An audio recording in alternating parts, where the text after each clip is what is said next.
I never really realized that this could be a thing that I could do for a living, is making swords and knives. It's kind of a calling for me. It's not something that any sane person would do for a living.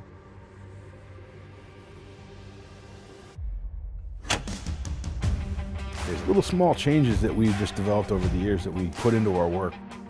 You put all the same materials together, but you do something that makes it just better.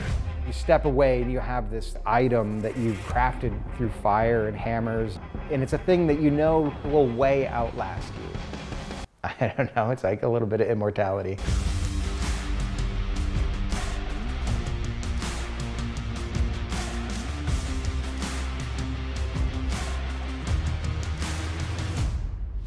Every sword is kind of like a Star Destroyer, right?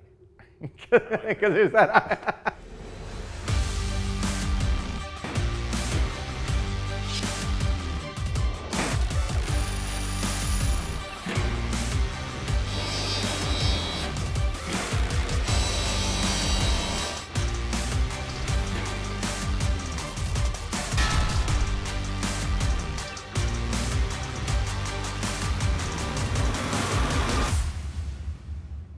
Hey, what's going on, guys? Mark Aiello here. Hope you're doing well. In today's video, I'm going to be walking you through how I shot and edited that cinematic blacksmith sequence that you just watched. So as I'm still new to starting my journey as a solo filmmaker, what I've been predominantly focusing on in the past 6 months is building my portfolio. I'm particularly working to build this portfolio around the clients that I want to work with, which consists of characters and brands with a raw, edgy, fiery style. So for one of these portfolio pieces, I really wanted to make a film featuring blacksmiths. So I came across Dragon's Breath Forge, a blacksmith shop in Connecticut where owners Matt and Jamie forge knives and swords, as well as other types of medieval weapons.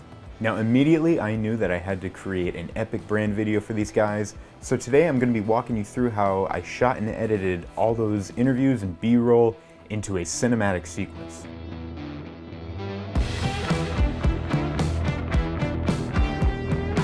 Packed up for my hour-and-a-half drive to the forge the morning after our first big snowstorm of the winter. I already had a vision for how I wanted this video to look from the start. First, I grabbed a song off Soundstripe that I wanted to use. I then closed my eyes and listened back to the song again and again until I started getting lots of visuals that I could then translate into a shot list. When I arrived at the forge, I basically just followed Jamie around with my Sony A7C, getting lots of coverage of him crafting a spear, while occasionally referring back to my shot list to make sure I got everything I needed. Now in shooting my B-roll, I didn't want to just document the blacksmithing process. I wanted money shots. I often switched from using my Zhiyun Crane 2 and going handheld. With the gimbal, I tried to capture 360 shots, sliding shots, and other different panning shots. However, when going handheld, I quite honestly found more flexibility when it came to getting those money shots. One example of this is getting those arc transitions. Now getting these shots is pretty simple. All you have to do is form an arc with your camera and slow down at the top and then drop at the bottom. And if you want, you can go into post-production and add in some speed ramping and some motion blur to help make the shot look smoother.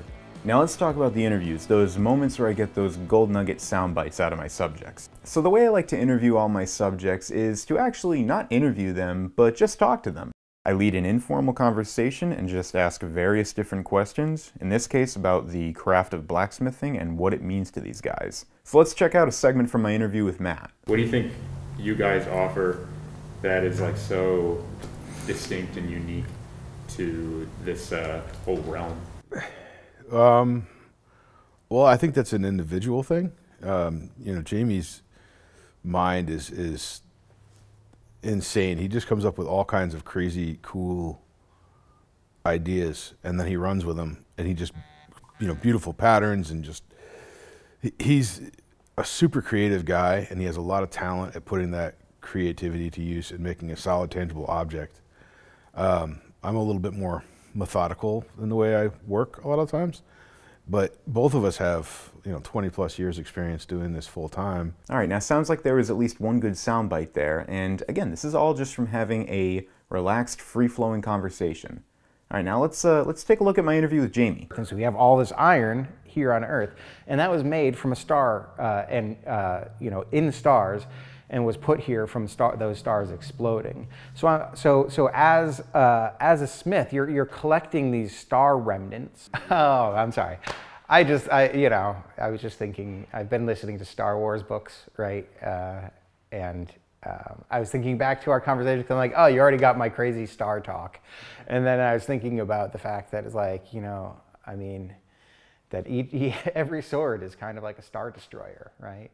Because there's that. Okay, now that's a pretty good soundbite to keep, and I should definitely use that somewhere.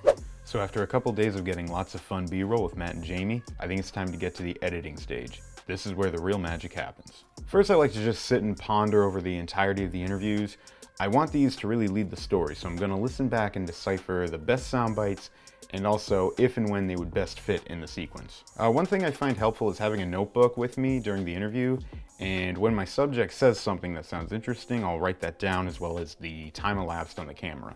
Another thing I like to do is separate those moments in the timeline by labeling the clips a different color. So after spending a good amount of time with the interviews, here's what I came up with for some good sound bites.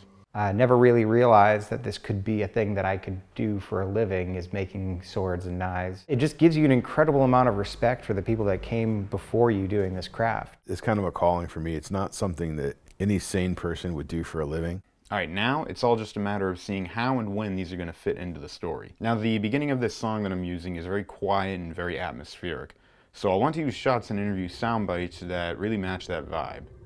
So I'm going to find the right establishing moments that will set the tone for the story here.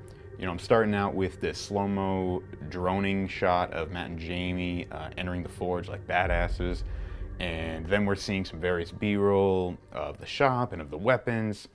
As far as interview parts, I was able to decipher which sounded best here, and it actually fits perfectly with the music right before the build-up. As a side note, I find that a very effective yet very easy way to create build-up and intensity in your videos is by just cutting to black at different moments.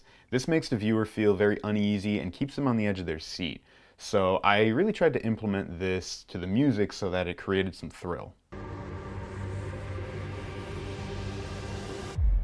After this silent beat here, I think it's the perfect time now to throw in that light switch shot. Like that tells us that, you know, it's the start of the day here at the shop. Again, it's all about telling a story here, you know.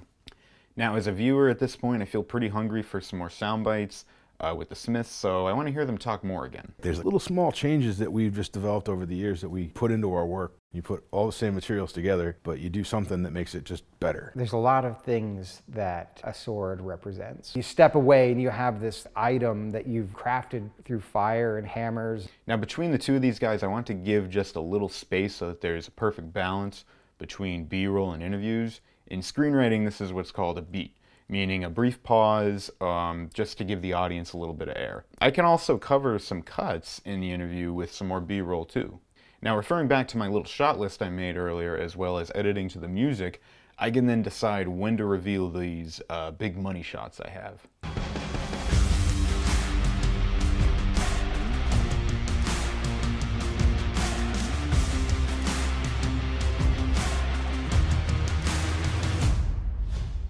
As I always try to shoot to edit, I can then add in some seamless transitions between different shots that aren't really correlated at all.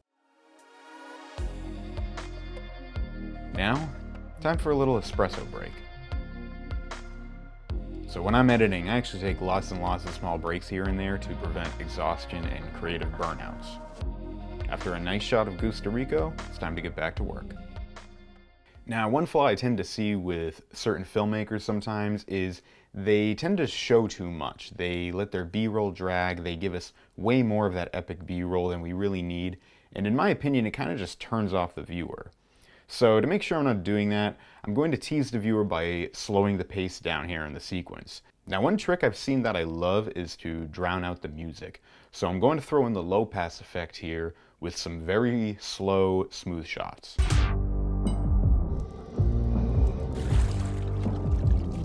Alright, that looks fire. Now, moving on. I used a Canon 70 to 300mm lens to zoom into the forge and get those super close, tight shots of the fire inside it, and it felt like right here was the perfect time to use it. Now, a moment of dead silence here. How should I pivot this into the ending sequence? I know. Every sword is kind of like a star destroyer, right? Because there's that. Now, one more round of money shots for the viewer. Again, throwing in those arc transitions here to provide some new eye candy that we haven't seen yet. The viewer sees this and intuitively says, okay, I'm watching the day-to-day go by here in the shop. Now let's see some of the finished weapons to help convey a sense of completing the blacksmithing process. And now some badass stills of Matt and Jamie, then cut to black with the company's official logo. By the way, I didn't make that animated logo, just so you know. I wish I did. All right, now after going through all those interviews and all that B-roll and putting it together to the music along with a great sound design and good color grade as well as some other effects, the project is complete.